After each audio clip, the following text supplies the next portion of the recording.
You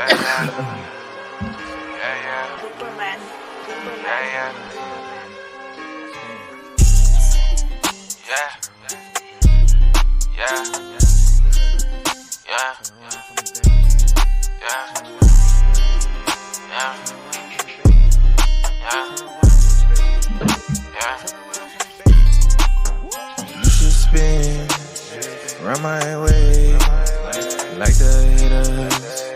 Girl, you slay. Girl, you slay. Girl, you slay. Girl, you slay. Girl, you slay. Girl, you slay.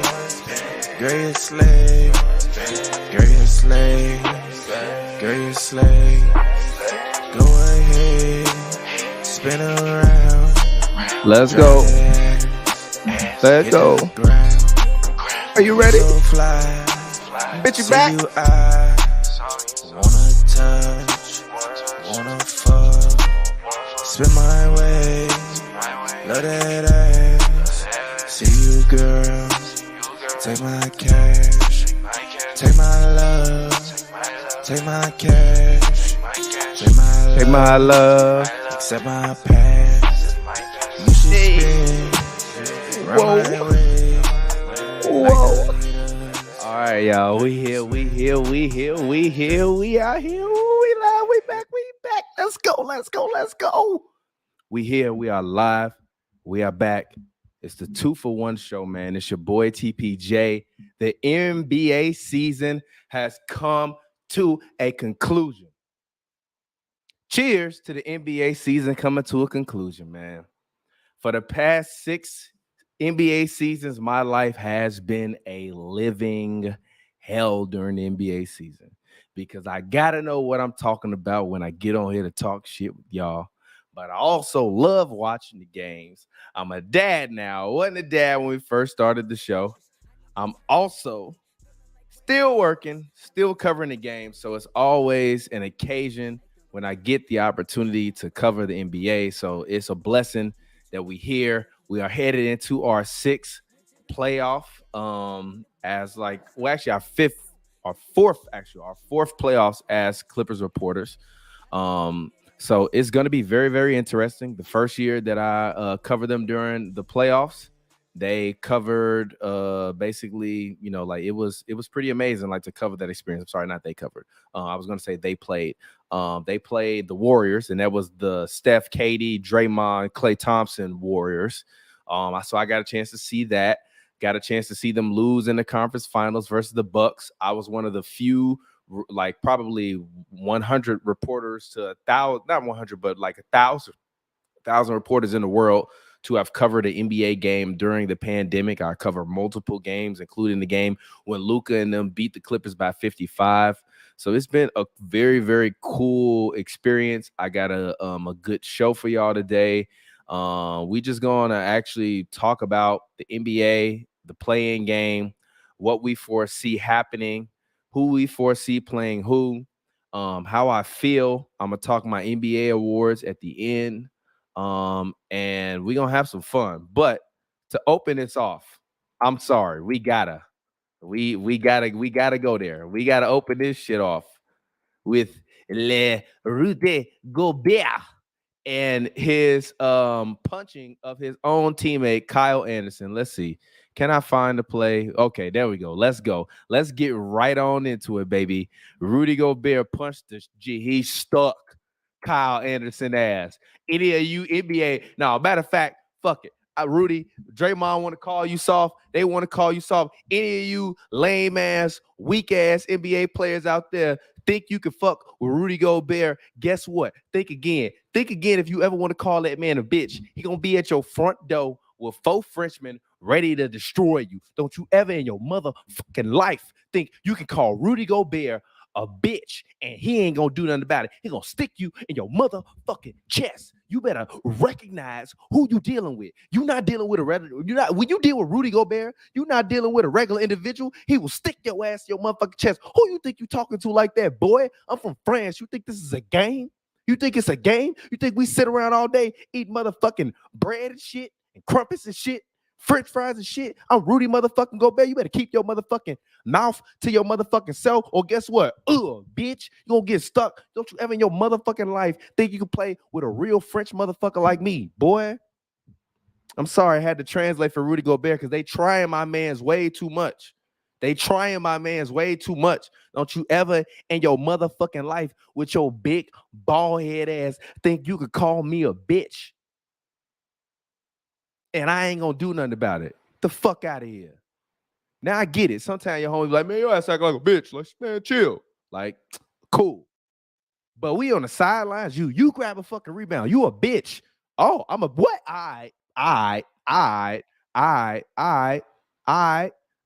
Let's see. Now you remember that.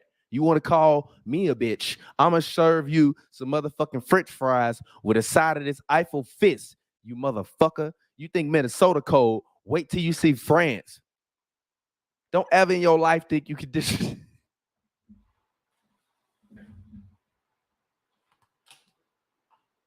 She really punched that man hard as hell, boy.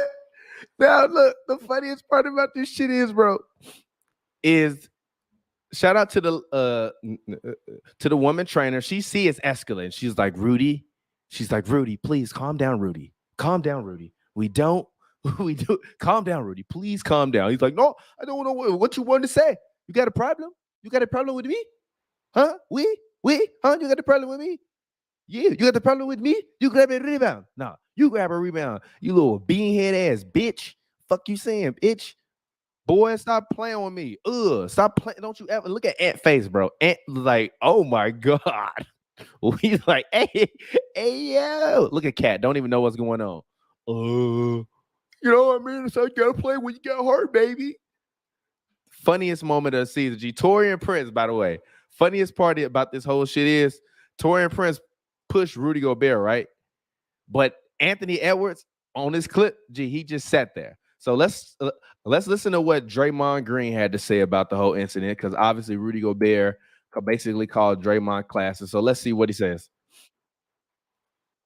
Let's see. Oh, my bad. Frankly, hold on. The audio was off. Hold on. Insecurity is always Draymond loud. Talking. Draymond Let's Green. get into that. As far as the tap on the chest goes, quite frankly, there are just some words as men you just don't say them. Don't call me no bitch. So when I saw the choice words, that is a bitch, the bitch word, getting Kyle your ass Anderson stuck up, using towards Rudy Gobert, you do have to be ready with what comes with that. Like, you're just not allowed to just disrespect guys. Now, this is the question that I have about this whole Draymond clip, right? He was describing this shit a little too passive. Like you didn't pow right in the kiss of your motherfucking teammate in the practice that we saw this, G. So what I want to know is from Draymond, what did Jordan Poole say to you? I have no other questions other than what did this man Jordan Poole say to you? Because from what it seems like I'm looking at right now, this man is like, hey, you ready to call somebody a bitch, you better be ready for what's happening. I bet Jordan Poole probably saw this clip and had flashback. Oh, shit. As I say what you want to say. Kyle Anderson uttered some words to Rudy Gobert that a lot of people thinks. By the way. Words to Rudy Gobert that a lot of people thinks. Come on, G. Why you good, G? Saying, like, okay, saying, yo, he just was saying what everybody else think. G, you basically calling Rudy a bitch yourself. You basically calling Rudy a bitch yourself, G. Let's go. He said it. Said what a lot of people thinks. I personally think Rudy Gobert is a little on the softer side. I can agree. He gained a little respect from me. Yeah, because you know what? He would have stuck your ass and kept sticking if you was out there calling him a bitch. Actually, you know what? I take that back. All these NBA players be letting Draymond hold him. He must have really like got into some scraps. Low key. Because he stood up for himself. I've never really seen the guy stand up for himself. Didn't really know if the guy was capable of standing up for himself. He stood up for himself a bit. Unfortunately, come on, doesn't really work. Take it from me. I know how that goes. You got damn right. You know how it goes because you stuck your teammate in practice, slept that man. At least Rudy hit Kyle in the chest. Is it the wrong decision? Morally? You already know he on that bullshit. Was it wrong for him to punch him in the motherfucking face? Morally? And look, this is when you start thinking about when you snuff Jordan Poole, G. It's like, hold on, let me see if I can find that music again. What that music again, G? I'm telling you, G. This is man Draymond thinking about punching Poole.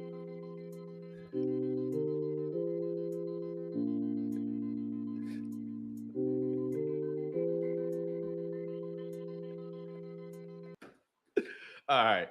Anyways. That's for you to decide. It depends on what your morals are. But in a team setting, you're playing with a team, it's the wrong decision. Thank you, wise fucking Draymond. Thank you. And by the way, where the fuck is Jaden McDaniels at? Jaden McDaniels, you get the You Do Good Dope Award of the show, G. You get the You Do Good fucking Dope Award of the show, G. This man punched his hand. Look, bow. End of the regular season game. Broke his goddamn hand, G. How fucking ridiculous. Gee, the last day of this, even fucking Bones Highland. Bones Highland. Let me see. Bones Highland. Bones. Let me see. Let me see if I can find it. Even Bones Highland, G. Like I was like, yo. Like, G, the last day of the season was crazy, bro. They was look. What get the I feel Bones. Get the fuck out my face, nigga. Excuse my language. Get the fuck out my fucking face. Actually, low key, Bones kind of walked up into his face, but still, what fuck you saying? Mason Plum like, beat your motherfucking ass, boy. Shout out to Bones though. You gotta move. You gotta move fast, G. Look. This shit's so funny because literally, nice push. Terrence Mann just sit down like, I need to get a blower real quick. What had it? That's hilarious. But anyways, this is 2 for 1, man. It's your boy TPJ. I'm back. If you're watching, no matter where you're watching around the world, before you drop a like, I need you to do me a favor and drop your city in the comments. Let me know where you're from, what country you represent, what city you represent, what state you represent. Let me know who your favorite NBA team is in the chat right now. Let me know who you think is going to go to the finals. I need to know all of that. So drop in the chat your location, your favorite team, and who you think is going to the finals. And make sure you drop a like on this video. I appreciate you all, as always, for watching, man.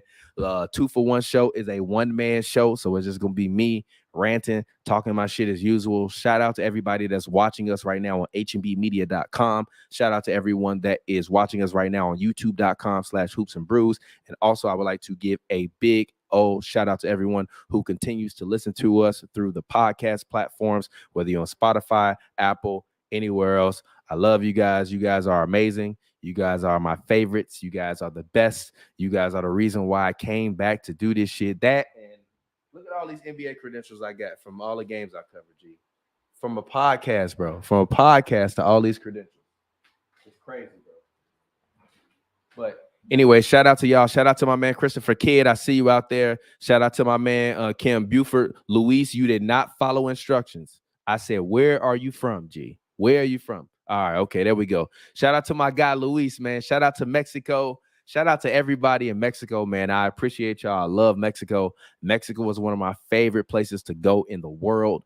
I cannot wait until I go back to Cabo. I always have a great time. Last time I was in Cabo, there was a hotel room balcony that was flooded, but I am not going to say who did it. I'm not going to point any fingers at anybody who might have did that. But yeah, so I love Mexico. Shout out to Mexico. Shout out to my guy in France, man. Shout out to my guy, said, let's go Clippers. He wants Russ to win a ring. Actually, let's actually take a step back and talk about Russell Westbrook this season. You know what? That's what the fuck I want to do. Let's talk about Russ. Let's talk about Russ. That is actually what I really, really, really want to do. Let me find this. Let me find Russ's stuff, man. Let me find this stuff. I really want to talk about Russell. Oh, hey, shout out to my guy in the Dominican Republic. Let's get it. What's good, man? Shout out to all of y'all, man. I love all of y'all. If you commented, please make sure you drop a like. You dropping a like helps this video surface better in the algorithm so more fans can tap in like you are and have fun and enjoy themselves. So let's actually get into Russell Westbrook, because all season long he has been enemy number one. Has he not? This guy has been enemy number one in the NBA. Let's have a real talk. And I know you listening, so obviously everything I'm saying is going to be construed as a rant, but whatever. But let me rant about Russell Westbrook. Take a sip.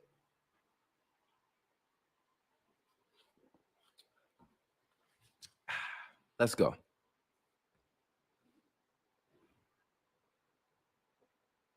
Do we owe Russell Westbrook an apology?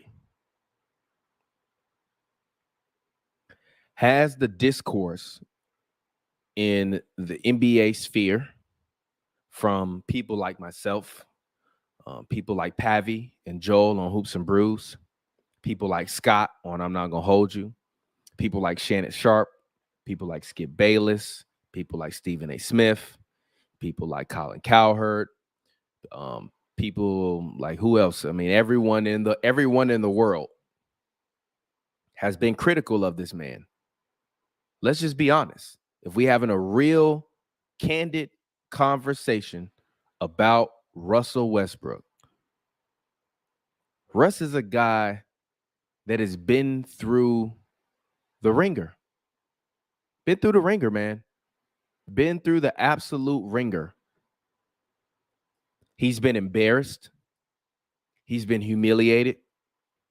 He's been called out of his name. His teammates and the people behind the scenes have sullied his name. He's been misused, because when you actually, and it's so crazy, I feel like I'm getting deja vu right now. I swear to God, I feel like I'm getting deja vu right now. And I've never had this conversation before, but maybe I have in another alternate reality. But if you look at a player like Russell Westbrook, right, and you look at a guy like Steph Curry, let's just be honest. Let's just be 100. Let's be 100% honest. If we talk about who were the two best point guards drafted post when the Russ started playing 09, post 2008, 2009, Russell Westbrook and Steph Curry are 1 and 2, and there is no comparison to anyone else. There is no one else that is close. There is no one else that is in the range. There is no one else that is as good as him. There is no one else that has won an MVP, that is a point guard that is playing basketball in the National Basketball Association today. Period. Fucking period. Including Chris Paul, who got a better resume than Russell Westbrook. Period. I don't care what anyone says. 2-time scoring champ, 9-time All-Star, 3-time assist champ, MVP.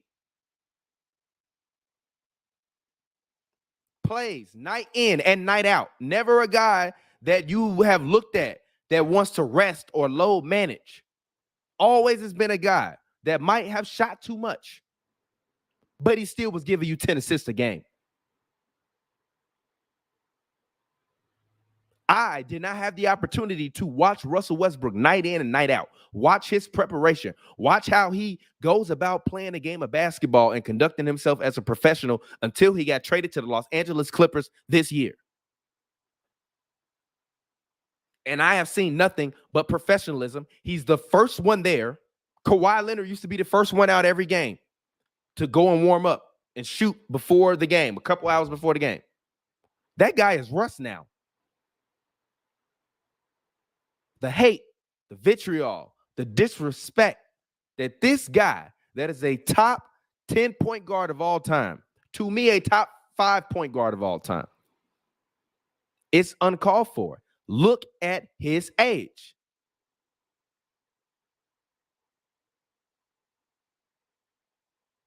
Look at his age. There are a lot of NBA greats who have not played past the age of 34 years old.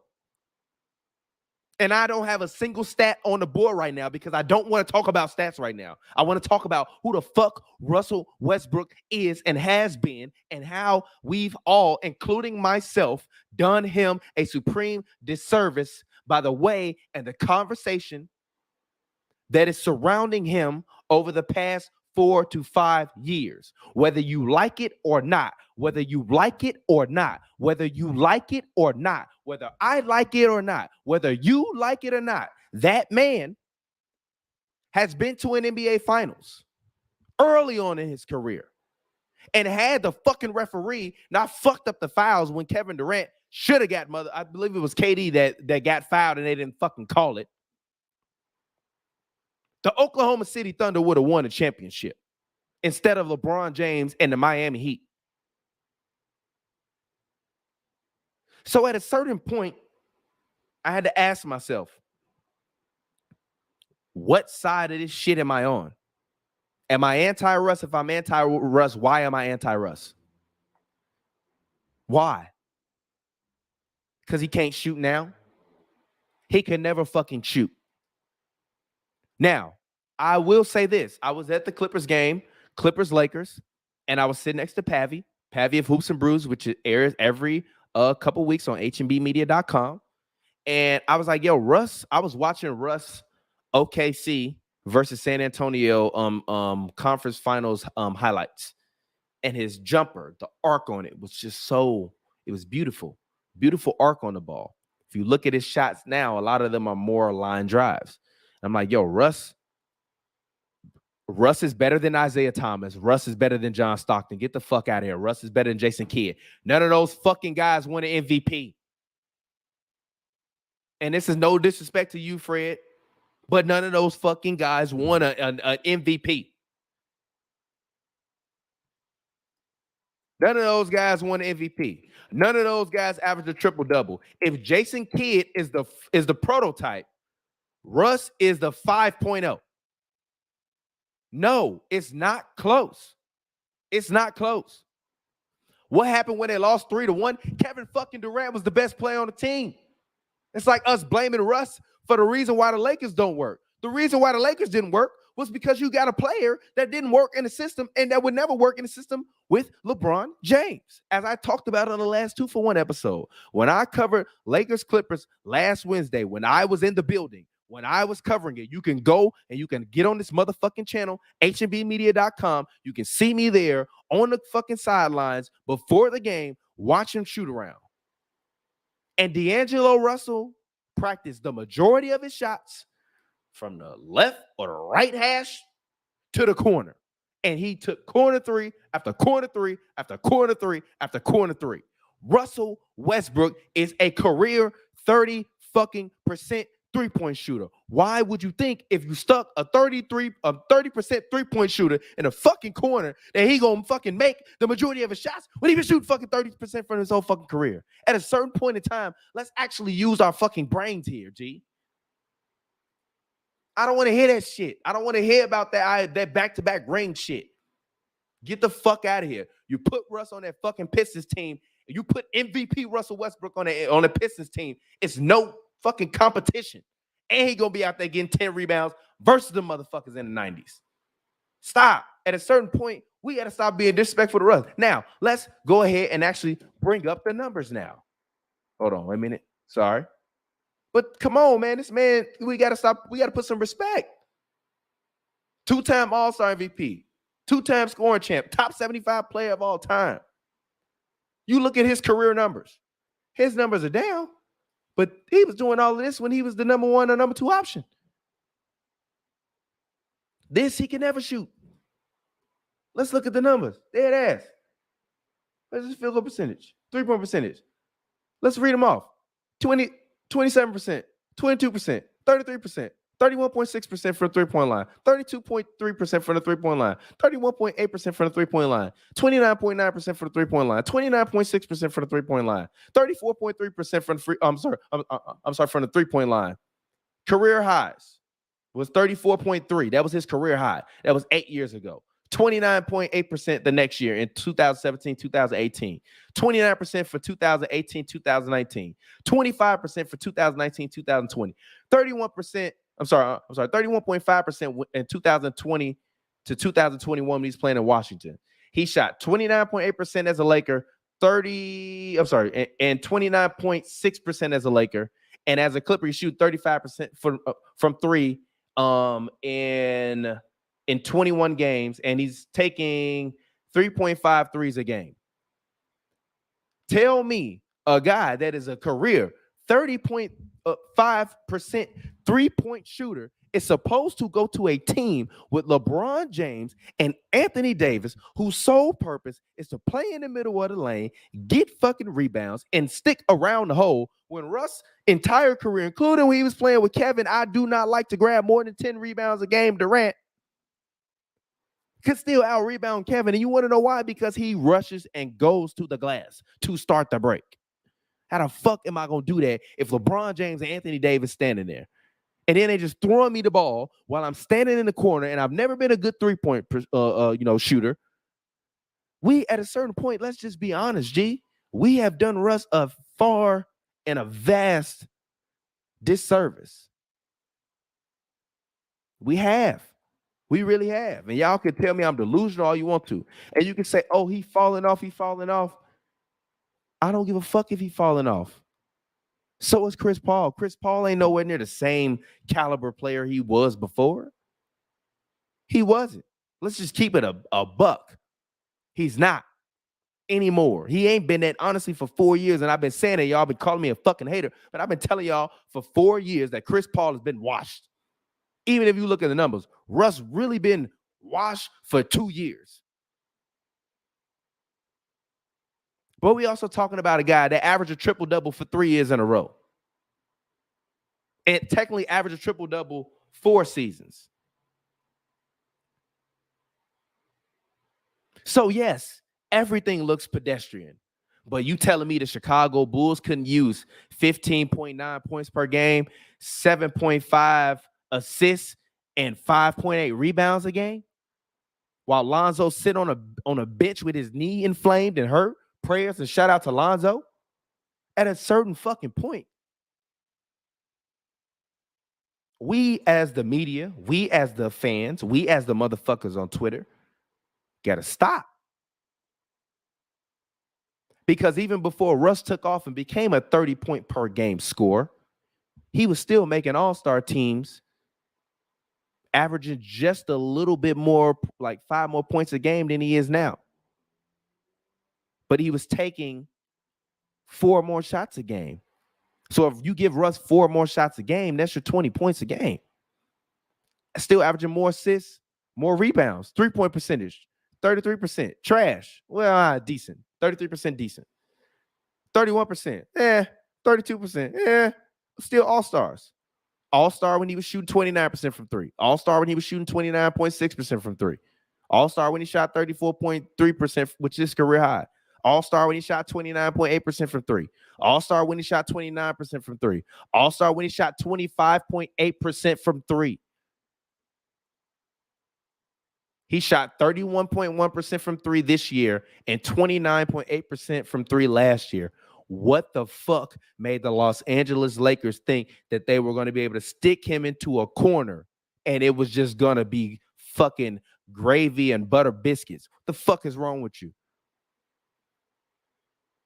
So we fucked up and we disrespected Russ. So I hope that Russ does every single motherfucking thing he can in his power to continue to play the way he's been playing since he's been a Los Angeles Clipper, which is in large part highly mistake-free basketball. And when he's hot, he's arguably the best player on the floor when he's hot. And yeah, I know he's on the floor with Kawhi Leonard and Paul George, but he's arguably the best player on the floor when he is hot. Because when he's hot, he can get you 10 points, 4 rebounds, and 4 assists in 10 minutes. And you like, what the, you literally, you be at fucking crypto.com arena looking up at the board like, damn, Russ got 10, 4, and 4 already? How? But he hustled to the ball, he rebounds. He gets the big man open shots. He plays great in the pick and roll. He starts transition in fast breaks. He plays and he can run and has the ability to get through the middle of the floor. My biggest criticism of Russell Westbrook this season has been his inefficiency from the 2-point line. Fuck everything else. Russ is shooting 54% from the 2-point line as a Clipper, but he was shooting 46.7% as a Laker. I've never been impressed with his ability to shoot the ball from the 2-point line. But when you're a volume scorer like him, you kind of have to. When you're a top 75 player of all time and a former MVP, sometimes you just shoot the fucking ball. But let's not act like a bunch of guys haven't made their careers off of the back of Russell Westbrook. And let's not act like just because he played bad in Los Angeles that his career is over. That's a disservice to Russell Westbrook. So I'm going to be the first one to say, Russ, I'm sorry. Because as badly as they talk about you, I never heard him mention this guy's name. And guess what? He didn't fucking win MVP. Good. Because he was never an MVP. Never MVP. And yes, you're right. I can't hold him to the same standards according to me. But people love to say that Chris Paul is a top 5 point guard of all time. And I don't believe that. That is a fact. You have to show me something different. I don't believe it. It is not true. Chris Paul is not a top 5 point guard of all time. Russell Westbrook ranks higher on my list than Chris Paul does. I do not believe it. I don't believe it. How efficient was he scoring 30 points a game? Let's see. Let's pull it up. Let's pull it up. Let's pull it up. Hold on. Let's go back. Russ 31.1. Whoa. Right there. Damn. What? Hold on, wait a minute. Hold on 1 second. Fucking year Russ win MVP. That couldn't have been 2016, 2017. God damn time, bro. I am getting old, bro. I am getting old. That was 6 years ago, G. What the fuck, bro? Russ won MVP 6 years ago. That is crazy, bro. Let me see. Where are these stats at? Hold on. See, I'm trying. See, I just want the NBA to give me something that's nice to work with. Russ, look at this. Come on, man. Stop playing with him. Stop playing. Usage rate is insane through the roof. PER 30.6. Very efficient. NBA PER leaders this season. I'm going to look it up right now. Nikola Jokic is currently leading the NBA in, hold on, wait a minute. NBA PER leaders this season is, wait a minute, what the fuck is the PER shit? G. NBA, do me a favor, G. I just need to see everybody's PER. All right, NBA PER. Currently, Jokic PER this season is a 31.78. Embiid, 31.69. Giannis, 29.29. And Giannis is having an MVP caliber season. You're not going to tell me that 30.6 is a bad PER, my brother. Very efficient. Very fucking efficient. So I don't want to hear that shit. I don't want to hear that from y'all. I don't need Russ to make his open shots. I just need him to take them. And if he going to shoot 35% from 3, he going to be making 35% from 3. So, anyways, enough harping on Russell Westbrook. Let's go ahead. Let's get to it. Let's talk about it. Let's get to this play-in. You dig? All right. So, should we go east or west? If you're watching right now and you just joined us, comment. I want you to comment below right now. I need to know what city you are from, what team you're repping, and who you think is going to make the NBA Finals. I need you to comment that. Comment that below right now. Comment it below.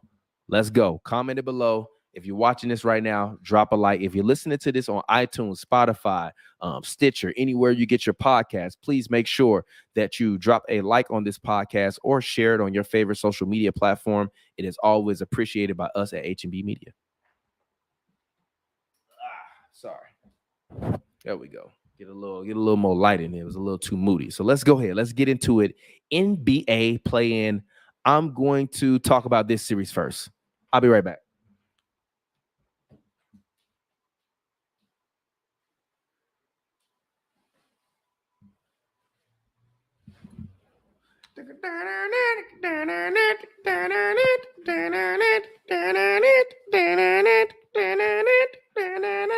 Yes, sir.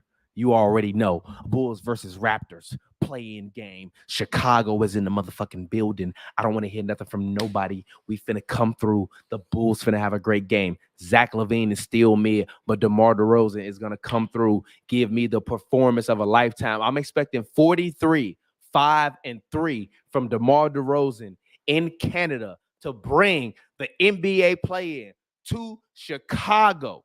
Actually, they're not even gonna come to Chicago. They're gonna wind up going to Miami. Fine, whatever. I don't care. But I think that if the Bulls, because I think that we're gonna talk about the other series in a second. But the Bulls, I got the Bulls, baby. We in a building. We're gonna win. We're gonna beat the Raptors. If we don't beat the Raptors, I'm not doing nothing because the Chicago Bulls be disappointing me mad times. So I'm not even gonna sit up here and act like they do not. But we're going to beat the Raptors. The Chicago Bulls will win. I think Nikola Vucevic actually has a very, very big game for the Chicago Bulls. And I am going to make my X factor of the game Patrick Williams.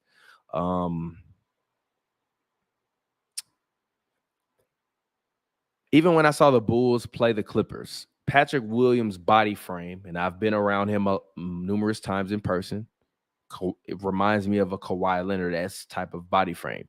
Large shoulders, long arms, very long, like slim but muscular frame.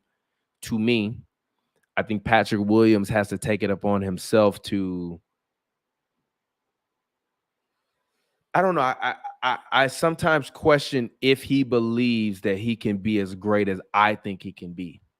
And I think he could be as good as I think he could be a power forward version of Scotty Barnes. And I think Scotty Barnes is that good. I think Scotty Barnes will be an all-star in the next 2 years once they get all of them people that are holding the ball out of Toronto. But when I look at a guy like a Patrick Williams, he has all of the tools and the physical tools in his toolkit. But will you go out there and play like you want it? So Patrick Williams, my challenge to you is in this Raptors game, in the playing game, I just want some spirit, some heart. I want you to look. I want it to feel and look when I'm watching you on my television screen like you want to die for this game. And I think if Patrick Williams can capture that spirit and excite me enough, with like, yo, this man giving his everything to this. I think the Bulls' ceiling is getting swept by the Bucks, but I do think that they can make these next two playing games exciting and sneak their way into the 8th seed. I think they have no chance in hell if they make it to the first, or if they play the Bucks or the Celtics. They're not going to win a game, I don't think, versus either the Bucks or the Celtics. But I think they can at least make the play-in tournament fun. So, Chicago Bulls, I'm taking them to beat the Raptors 123-115. And I think unexpectedly Fred VanVleet has a big game, but it proves to not be enough for them in crunch time.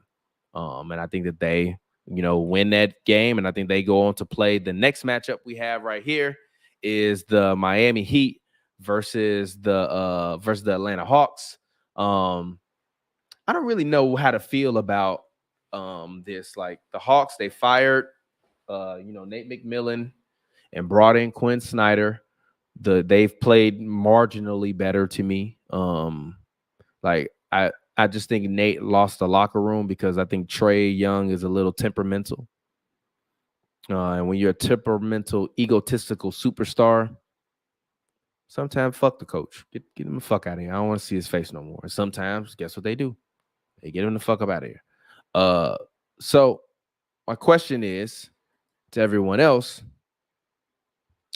I've been saying this about Luka Doncic. I've been disappointed in Luka Doncic, but honestly, I've been disappointed in Trae Young. I've been really disappointed in Trae Young. Like, to me, this Hawks team should have, at the minimum, been a team that is at least, that is at least, when you look at it, the Hawks should at least be in the 5th seed. Like, they have the tools, they have DeJounte, they have Trae. It should have been the 5th seed if we just keeping it a buck instead of literally finishing the season at 500. So I am disappointed in Trey. People love to shit on Luka, but theoretically, the Hawks could lose 2 games and miss the playoffs also. That's how slippery of a slope it is. Because even if you think about it, like right around All-Star break, the Dallas Mavericks were the 3rd seed in the West. So, I mean, you kind of see what happens, and you see what the fuck be going on. So you got to keep your head up and stay woke. So I hope that Trae Young is able to keep his head up and not get too arrogant in Miami, and do what he needs to do, which is handle business. And I think that they should win the game versus Miami. I'm taking the Hawks to win 108-103. And I think Trae Young will have one of the best games of his career. And I think he needs to. I think he has to continue to solidify that he belongs. Because, this season I felt like he didn't solidify that he belongs. To me, he solidified that he is a guy that can continue to put up numbers. But if you can put up numbers and not affect winning, they're going to give those all-star nods and that stuff more times than not. Did Trae even make the all-star team? Let me see. I don't know. I don't think he made the all-star team. Did he make the all-star team this year? I don't know. Yeah, he didn't make the all-star team this year. But that's indicative of him. You have to go out and be better. Your team can't struggle. You have to be better. Like, if you look at this is Trae Young's. Yeah, I mean, like, I'm going to be honest with you. Even when he averaged 25 and even when he averaged, even when he averaged 25 in 2021, he still shot the ball better from the field. He played less minutes. He same free throw percentage, less assists, but he grabbed more rebounds than he did that year. I'm just saying, like, I think this is arguably the 4th worst year of Trae Young's career. So to me, you gotta man up. And if you want that shit, go get it. Like, go get it. Like, even, don't get me wrong, they're not gonna beat the Celtics. They're gonna lose to the Celtics probably in 5 games in the series if they get to this 7th seed that the Miami Heat have. But let's just be honest about it, man. Tomorrow's gonna be a bloodbath, and we'll see. All I can say is we'll see. So let's go ahead. Let's get back to it. Let's actually talk Western Conference play-in. We're going to talk OKC Thunder versus the New Orleans Pelicans. Now, this series is a series that is very, very interesting to me. And when I say series, I'm sorry. Forgive me. It's like my normal playoff mentality routine. This play-in matchup is interesting to me. And the reason why the Pelicans versus the Thunder matchup is interesting to me is because I believe that either one of these teams has the ability to beat the Lakers and or the Timberwolves in a second play-in game. Rudy Gobert will not be playing for the Timberwolves versus the Lakers on Tuesday. He is out. He is listed officially as out. The team they left him behind and basically, I guess, suspended him for the game for sticking Kyle Anderson fool ass in the chest for calling him a bitch. So I think that, the Lakers haven't really scouted this Minnesota Timberwolves team without Rudy Gobert or without Jaden McDaniels. So the Timberwolves could very well come out, get hot, make a bunch of shots, and then the Lakers get down and they're not able to quite climb back into the game.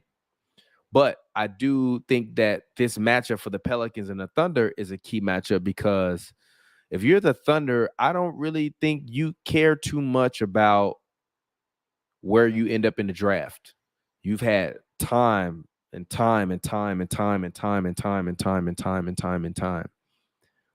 get picks on picks on picks on picks on picks on picks on picks.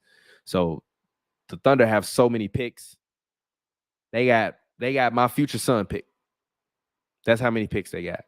So from my perspective personally, why not? Like, I know that's Russ saying, but why not beat the Pelicans in New Orleans? And then if we play the Lakers or the Timberwolves, go there and beat them. And why not play the Nuggets? We might not beat the Nuggets, but if we could win a game versus the number 1 seed in the West, coming back next year, potentially having Chet Holmgren plus whoever the nice pick that they will get based upon whatever pick they have from their slew of picks, you have a team that is going to be a playoff team. Like, I think that Chet Holmgren, if Chet Holmgren can be 2/3 of what Paolo Banchero was for, Paolo Banchero has been for the Magic. And Paolo Banchero, I think, has had a better rookie season than LeBron, but we're not going to talk about that. We'll talk about that on another day. But if Chet Holmgren can come in next year, he's had a chance to watch the game. Everybody said he's gained muscle. I haven't seen it. He just looks the same, but with a beard. But whatever, that's y'all opinion. I'm not going to argue with that. But if Chet can come in next year and give them, like, I don't know, 15 points a game, 8 rebounds, 3 assists, and like 2 blocks a game or a block and a half a game, that lineup is going to be crazy, especially with Jalen Williams playing the way that he's playing. And you still got Josh Giddey being the all-around player that you have. Like, your lineup with Chet Holmgren, Josh Giddey, Shai Gilgeous-Alexander, and Jalen Williams can be crazy. And honestly, if I'm them, I might fucking start making some calls around the league and seeing whose star can we take for a bunch of your picks and put them in the middle of it. I don't need a number one, but the Thunder could definitely use not as terrible, but a Tobias Harris-esque type of role player to fit in there, in that 4 slot. But, I think this will be a good game. I think that I'm picking the Thunder to win this game. I think Shai Gilgeous-Alexander goes for 47 points in this game, 6 assists, 3 rebounds.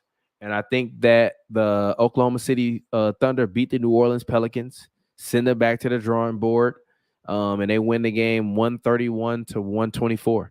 So let's move on and let's talk the final matchup of the show before we get to the NBA awards. And I have the Timberwolves at the Los Angeles Lakers. We have a bloodbath of bloodbaths coming and on our hands. The Los Angeles Lakers look to solidify the 7th seed and go up and play the Memphis Grizzlies. I think that personally, I would love to see the Lakers lose so I can see the Lakers beat the Thunder or whatever potentially and play the Nuggets the first round. But I just want to say this. If the Lakers play the Grizzlies in the first round, they're going to win. If the Lakers play the Nuggets in the first round, they're going to win. Period. I got the Lakers in 6 or 7 games.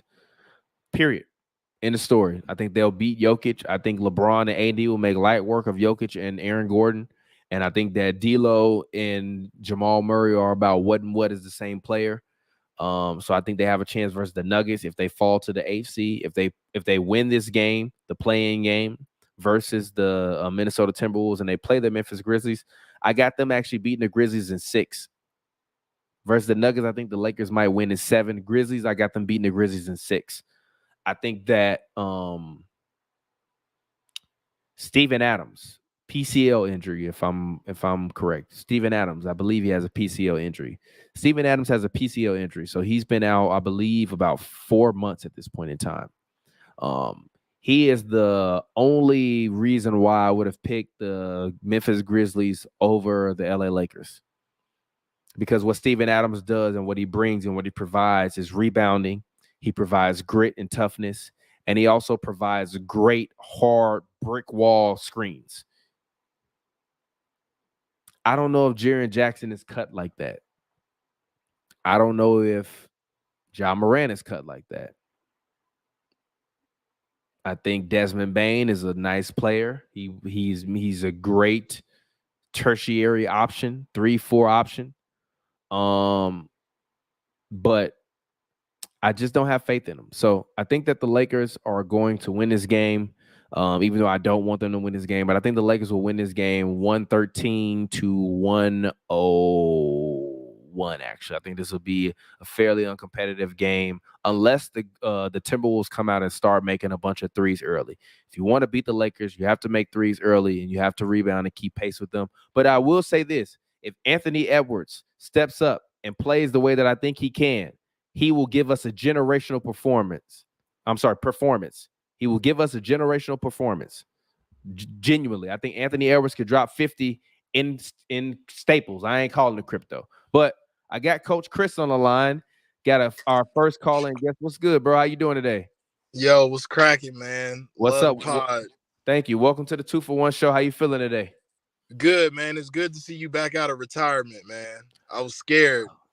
It's fine. I just retired from Hoops and Brews. I had to come back and do some other stuff on my own. Pavi and Joel got it. If you're listening or you're watching, make sure you tune in to Hoops and Brews.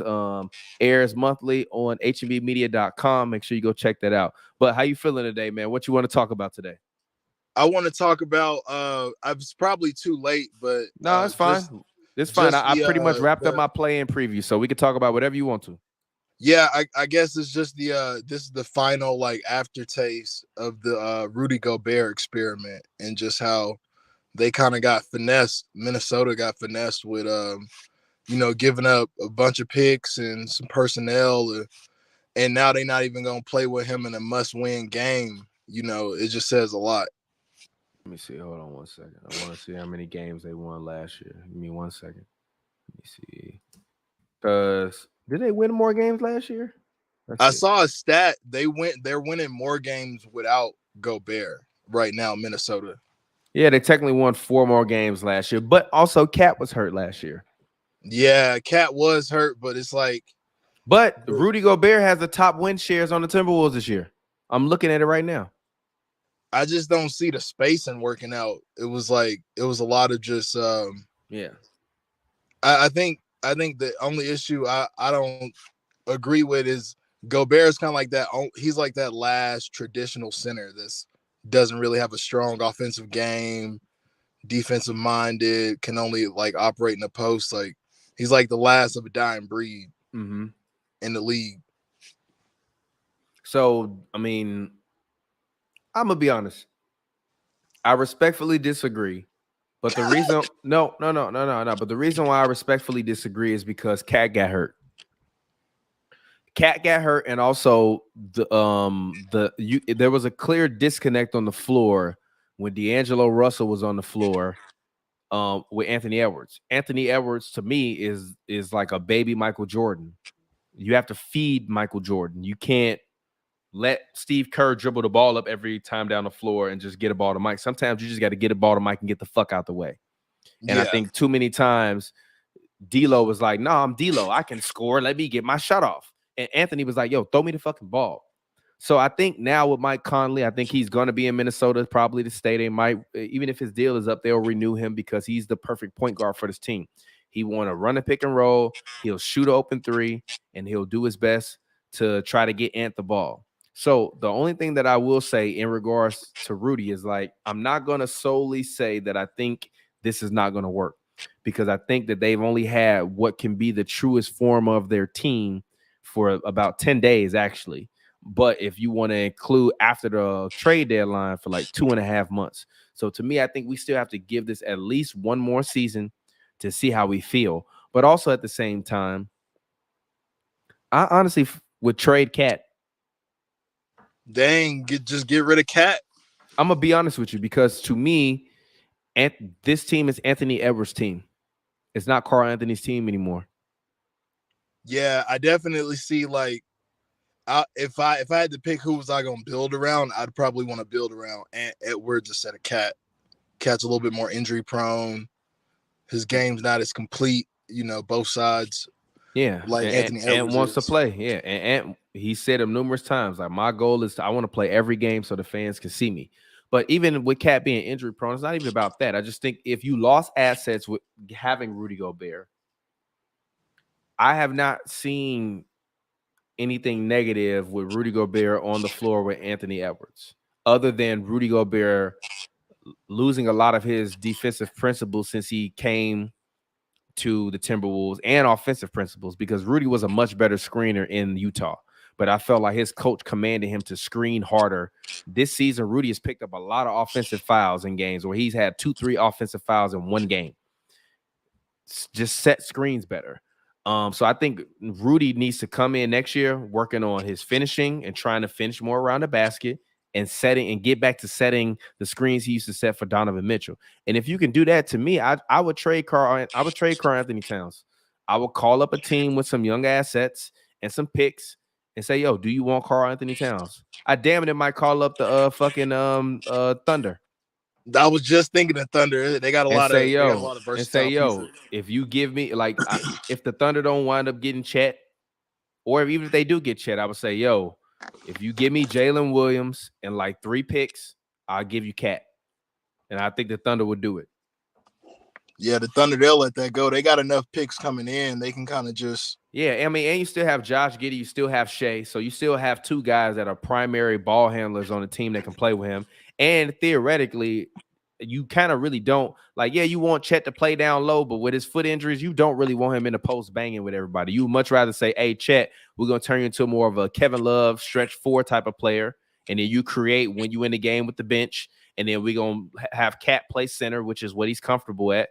And just y'all switch in terms of the stretch roll, run pick and roll with Shea and Giddey, and then find a fucking small forward to replace him. But I think Jalen Williams and Anthony Edwards could be like damn near Scotty and Mike 2.0. I love Jalen Williams' game. He's not scared, and that dude play. He play like he go to the barber every week. And he definitely don't go to the barber every week. His tenacity, is very. He can like stretch the floor. He can defend the best player. He kind of takes that workload off of like if you would have your like main star who would be Ant. Mm-hmm. Yeah. So why is your name Coach Chris? You a basketball coach for real? Nah. I'm a ski instructor, swim instructor, fitness. So okay. What town you represent? What town? Right now I'm in like Big Sky, Montana. I teach ski lessons in Big Sky, Montana. Bro, you in Montana calling into the show. We worldwide, baby. Yeah, I know. Bro, I done heard you from all around. I done heard you down in Mexico. My guy. I've been traveling all around the West Coast listening to like HNB Media. So I appreciate, being able to have that basketball connection even when I'm like traveling in the middle of nowhere and I can't talk to nobody else about ball.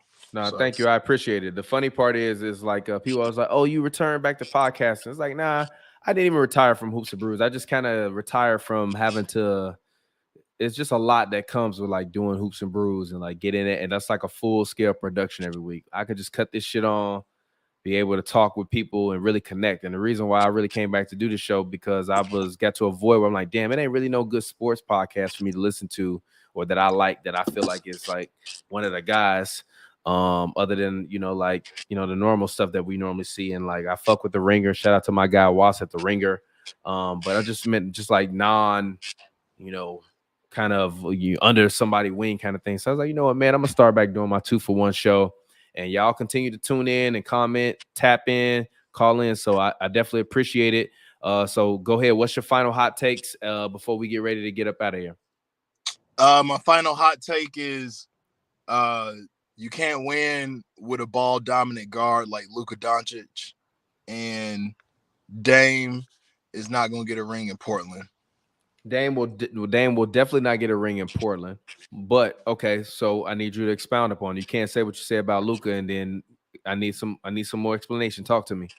It's just the offense becomes like too dependent on one player. Like if he doesn't have a great, like legendary Hall of Fame performance, like it's not a guaranteed win. Like it's too many other factors. The team is too offensively heavy and not necessarily balanced when it comes to like that defensive front court pressure at all. So I mean, you're not really gonna move the needle with Dwight Powell, and then I feel like Christian Wood ain't getting a chance being on the bench. Yeah, I think Christian Wood doesn't get a chance because defensively he's just, there's a lot left to be desired. But let's have a real conversation then, since we're talking about Luka. I don't know if you got another minute or not. But yeah, I got time. All right, so I like that criticism. I like it. The first thing that made me think about was James Harden. Yeah. Right. And then you see him get with a ball dominant big man, or at least and you know what? This is the funny thing. I'm gonna take that back. I don't know if you saw it because I know you be traveling. I don't know if the fans saw it, but I was watching SportsCenter one night and they were talking about James Harden's effectiveness with Joel Embiid. He dishes Joel Embiid 4.8 assists per game. You know how crazy that is? That means 5, not just sent to you, but for the fans that are listening. So, do you know how crazy that is? That means 5 buckets a game James Harden is distributing to Joel Embiid. That within itself is incredible because that proves that he is not just a ISO type of player. And I think that's the thing that Luka has to look within himself and realize, like, yo, I could hold the ball all game long. But I think the biggest reason why Luka and Kyrie didn't work was because Kyrie picks up the pace and Luka not used to running. He not used to getting back on that whole team. Yeah, no match. Literally, no match. Literally, covered Kyrie first game as a Maverick. Went viral because of it. Sorry, Kyrie. Did not mean to ruin your first post game as a Maverick. But literally, they run a lot with Kyrie on the floor. When you have a bad defensive team, that just like is a glaring hole because then those guys that are like subpar defenders now can no longer just sit after you run isolation and then you get a long rebound or a short rebound. You got to like most teams, like even the playing versus the Mavericks, your pace is going to slow down because they was playing with the worst pace in the league until they got Kyrie. Then their pace went way up. And then they stopped playing defense. But you know why they stopped playing defense? Because Luka would just fucking hold the ball, dribble all game long. So then you was fresh for defense. Now Kyrie come, you get a stop. He blazing up the court. Yo, I need y'all to meet me up there so you could be open to get a 3. You coming back on defense, you just like, man, Luka, fat ass. Excuse me, I've been calling him a fat ass. He might steal on me when he see me. He dead ass might steal on me when he see me. I'm sure he might. But he ain't in shape. And I was talking to a reporter from overseas. And the reporter was like, yo, like, I watched Luka in the world games, FIBA World Games. And all of the other reporters that are from the international side of the press don't like Luka. And I'm like, why? Like, because and I didn't mean to say that. But this person literally was like, yo, he disrespects the game. And I'm like, what do you mean he disrespects the game? Like, yeah, he disrespects the game. Like, he drinks and smokes and hangs out and parties the whole time. She's like, so, yeah, his greatness is great. But that's what he does, and nobody really likes him because he disrespects the game. So I think part of the reason why, like, I think Luka has to make a change. I just think a lot of it is more mentality because you could be comfortable and be subpar, which is how I feel with Trae Young. He's comfortable being subpar, or you can be great striving for greatness. And to me, I tweeted it and I said, I'm like, yo, I lost a lot of respect for Luka this season, and he's no longer my favorite player of the young guys because I felt like he gave up. And like, if it's one thing I've never done, I might get down. I might be down on myself. I might take a little break, a little sabbatical, but I'm not giving up. I'm not leaving my teammates behind. And I'm going to do what I can to change my game to be better. And my example with James Harden is, yeah, he's older, slower. He's actually in very good shape. And he's not the same James Harden, but he's not the same James Harden because he's not an ISO all day long. He's giving Joel Embiid 5 buckets a game. So my challenge to Luka Doncic is, how can you be the guy that instead of you giving 5 buckets a game to Embiid, just give 5 extra buckets a game to everyone else? Even if you look at the end of a lot of those Maverick games, he was reverting to old Luka and like, oh, I got to take this shot because like this is what I do. And it's like, I don't think you understand. You got a guy that's on the floor with you that made the greatest shot in sports history. Yeah, he kind of lost that. Luka magic made him lose his like primarily like playmaking ability. Yeah, it was like the bigger that Luka magic got, with like, oh, like Luka Doncic in the fourth quarter, like he'll just turn on fire. Then it was like, well, if I'm Luka, it's like, well, I don't really need to pass the ball like that no more. And then when you talk about Harden and Embiid, with Harden getting that 4.8 assists to Embiid, like that's just the perfect combination of like one, Harden being able to feed somebody consecutively, and then B, somebody like Embiid that's like, the closest thing to Wilt that we've seen in our generation, where it comes to like a big man that can put up like high volume numbers, on a daily and actually, playing at a top tier level, both sides of the court. Yeah, I agree. And I think that, I've been James Harden's biggest critic, and I will say this. I now have some personal ties with James Harden because I've done some because I'm a filmmaker, so I've done some stuff for his charity. So I'm not even saying this because I know him personally now. Not even that I know him personally, but I've met him personally or in an environment that's not a hoops and brews NBA media type of environment. Is that he's a good guy and he's very, very likable. So I get why, if you're his teammates, the way his teammates have vigorously defended him over the years, like, nah, he's not the reason, like he's blah, blah, blah, blah. Yeah. If you look at it, you don't see Luka's teammates defending him the same way James Harden's teammates defended him. And I think part of that is because even when I met Harden, I swear to God, when I met James Harden for the first time, you know how big, well, I don't know how long you've been following HNB Media. But back when we was MLG highlights as the highlight channel, yeah, back when our I videos was doing 30,000, 50,000 views a day, I would be trashing this man Harden every day. So when I met him for the first time, I'm behind the scenes, but I'm in like work mode, like, you know, putting cameras and shit up. I walk over to him like, yeah, I'm the technical director. I walk over to shake his hand, and you ever meet somebody and you like, well, no, you kind of like, and not even, it's not even long, like a slight 0.5 second hesitation, but handshake. He shook my hand. He was like, oh, what's up? And he shook my hand. And I was like, damn, I think he remembered from Hoops and Brews. So used to say small games James, right? But he was. But he was, and he still is until he proves me wrong.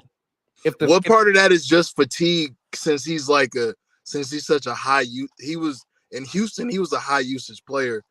I was always trying to figure out what part of it is him just having a small game, and what part of it is he's just exhausted after like. My question is that an excuse for him to use now? I don't think it's an excuse now. I think having Embiid and being healthy, yeah, like, you know, small games James, this would be the year. It's either sticking or it's going away. Yeah, for sure. Yeah, then that was literally what I was about to say. I was like, well, he got all there has never been a time in James Harden's career where he's had a better team, better all-around defenders, yeah, better primary scorer on the team, whether it was him or another person, whether he's had the best veteran playmakers, like, and guys that can make plays. They have all that. You got a young, talented scorer in Tyrese Maxey. Even if you want to talk about the other guy, what's the other guy that he playing shooting guard for them? What's his name? For Philly? Yeah, for Philly. What's his name? I can't remember his name. Milton? Yes, Milton. DeAnthony Milton. Not Milton. Melton. Melton. Yeah, DeAnthony Melton.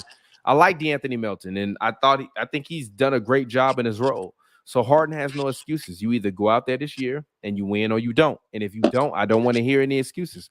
Now, I will say this. I like Harden as a human being, great human being. But until you get back to the finals without Kevin Durant and Russell Westbrook, at the end of the day, his accomplished, he's like the T-Mac of the top 30 all-time players. Like, to me, I got T-Mac in my 70 to 75 range. Harden to me is a top 30 NBA player to ever play the game of basketball. But what did you really do in the playoffs when it matters? And people will say, got to the conference finals. Yeah, but like, Harden has been a top 5 MVP voting. Yeah. MVP top 5 player in basketball for the better part of a decade now.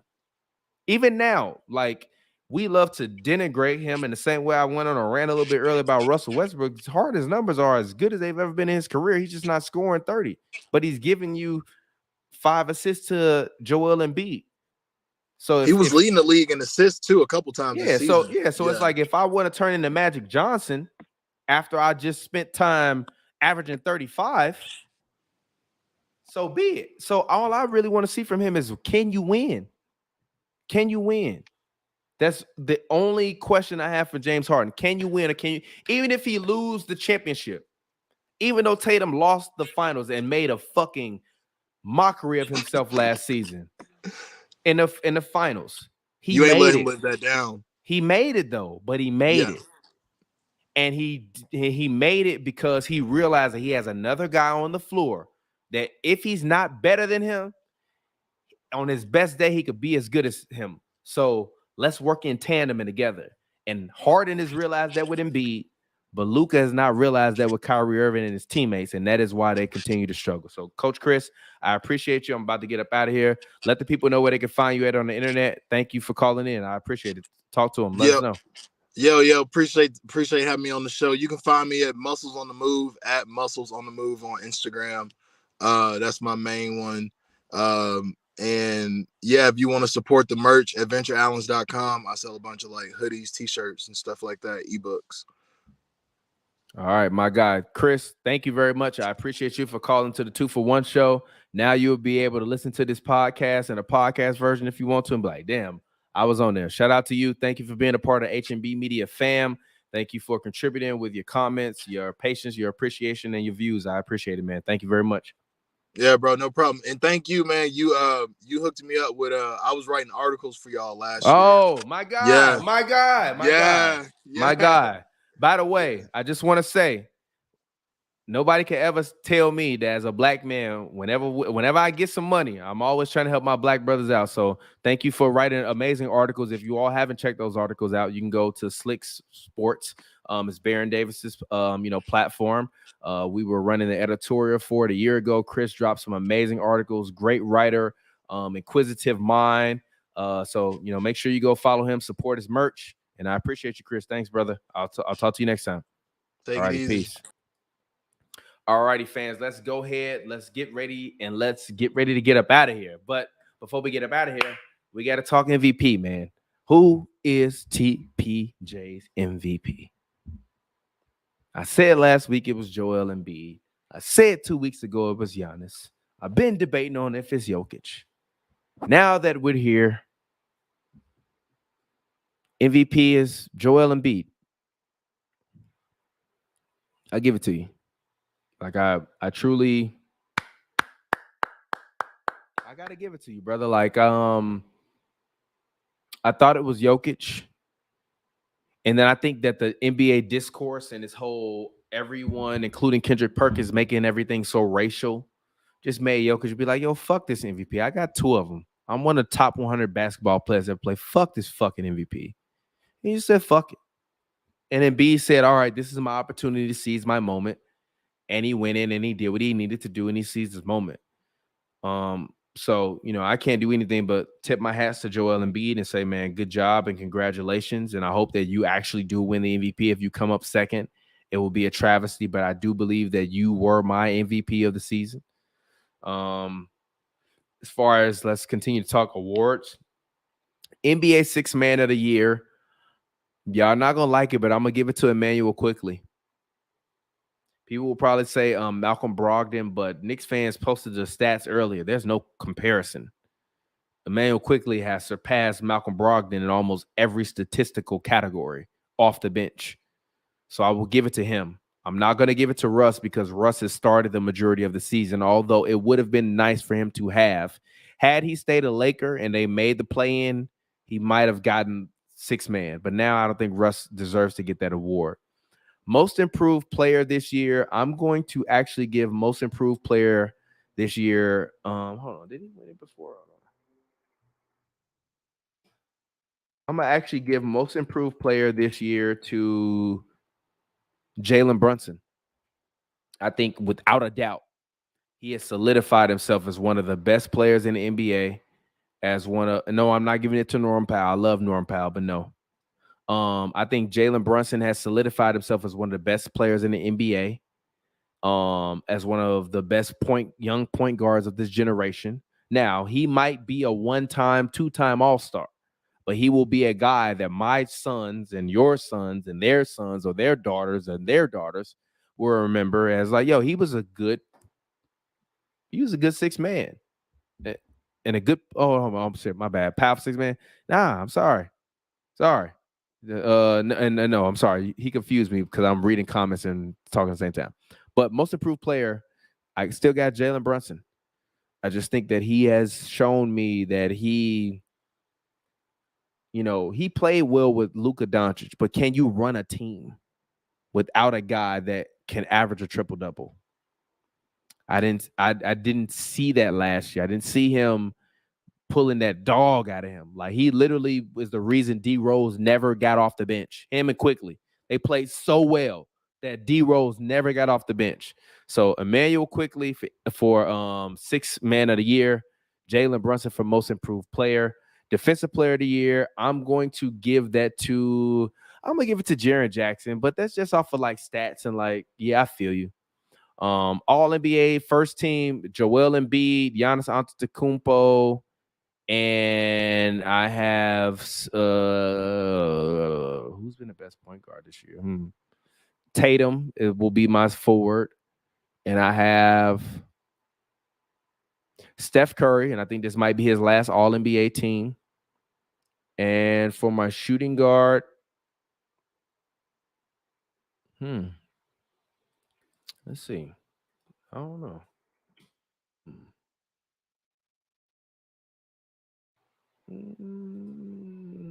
That's kind of interesting. I don't know who I choose for my shooting guard, honestly. Let me see. Who's y'all first team all shooting guard? That's a real question. I don't really know. I'll be honest. Who do I put in there?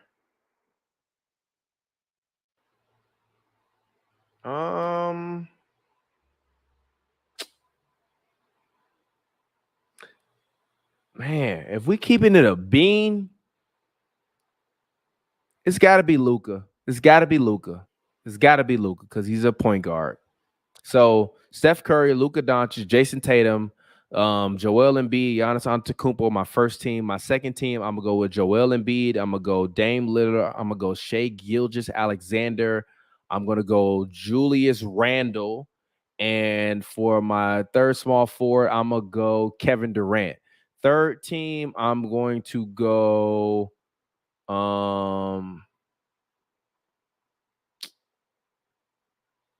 third team, I'm going to go Domantas Sabonis. I'm going to go Anthony Davis. I'm going to go LeBron James. I'm going to go Kawhi Leonard over LeBron James. Kawhi Leonard. And then for point guard and shooting guard, I'm going to go with Donovan Mitchell and Jaylen Brown. And that's it, man. So anyways, shout out to the fans. I appreciate y'all. I don't think D Mitch is first team, but it's your boy Speaker. I appreciate y'all. This is my new song, my new album, drops June 17th. It's called Spin, featuring Hood, Buddha, and Pavi. Let's get up out of here. About to go hang, drink. I'll get up with y'all later. Yeah. Yeah. Yeah.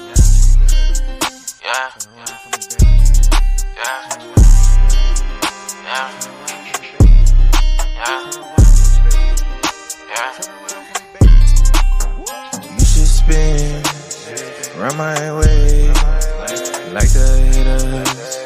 Girl, you slay. Girl, you slay. Girl, you slay. Girl, you slay. Girl, you slay. Girl, you slay. Girl, you slay. Girl, you slay. Girl, you slay. Go ahead, spin around, drop that ass, hit the ground. You so fly, see you I wanna touch, wanna fuck, spin my way, love that ass. See you girl, take my cash, take my love, take my cash, take my love, accept my past. You should spin around my way like the haters. Girl, you slay. Girl, you slay. Girl, you slay. Girl, you slay. Girl, you slay. Go and slay. Girl, you slay. Girl, you slay. Girl, you slay. Head down the road, yo. Add up to your collection.